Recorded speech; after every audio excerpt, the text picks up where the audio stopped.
Depuis vendredi, les Russes votent pour 3 jours de scrutin présidentiel visant à réélire triomphalement Vladimir Poutine, en l'absence de toute opposition. Des assaillants venus d'Ukraine tentent de perturber cette élection en attaquant des régions russes frontalières.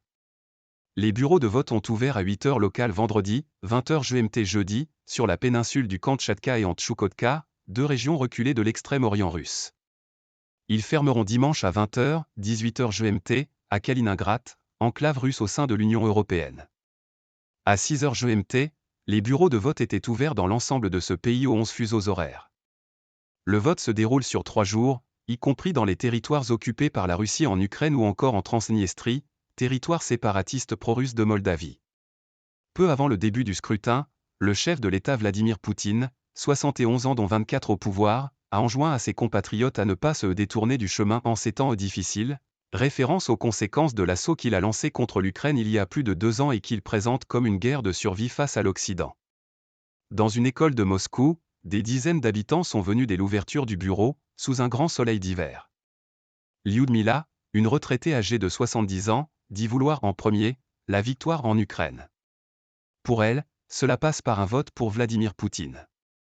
Nathan, ancien ouvrier de 72 ans, a lui aussi donné sa voix à l'actuel président avec l'espoir de voir davantage d'emplois et qu'il n'y ait aucune guerre.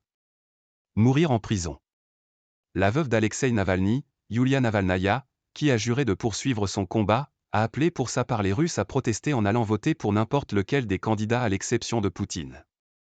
Elle a aussi appelé les Russes soutenant l'opposition à se rendre dans les bureaux de vote au même moment, dimanche à 12 h, 9 h GMT, pour montrer qu'ils sont nombreux. En réaction, le parquet de Moscou a mis en garde jeudi contre toute forme de protestation. Les autorités russes ne tolèrent plus aucune critique depuis le début de l'offensive en Ukraine en février 2022, la plupart des opposants d'envergure sont soit en exil soit en prison, comme des milliers d'anonymes. Et nombreux sont ceux qui craignent en voir d'autres mourir derrière les barreaux, comme Navalny. La victoire de Vladimir Poutine à ce scrutin lui permettra de se maintenir au pouvoir jusqu'en 2030 et de se représenter alors pour rester aux commandes jusqu'en 2036, l'année de ses 84 ans. Il avait fait réformer la Constitution à cette fin en 2020.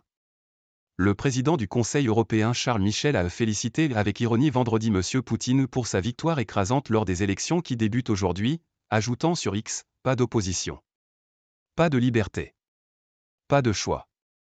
Les États-Unis ont déjà critiqué ce scrutin, dénonçant en particulier les simulacres d'élections organisés dans les territoires ukrainiens occupés par l'armée russe. La diplomatie ukrainienne a appelé la communauté internationale à rejeter le résultat de ce vote, qu'elle qualifie de farce. Incursions armées. Dans la ville de Marioupol, occupée par la Russie dans le sud de l'Ukraine, les responsables électoraux ont installé des urnes sur de petites tables dans la rue et sur les capots des voitures. L'Ukraine a dans ce contexte accru la pression militaire sur les régions russes frontalières de Belgorod et Koursk, visées par une multitude d'attaques de drones et des incursions d'unités militaires composées de Russes anti-Kremlin.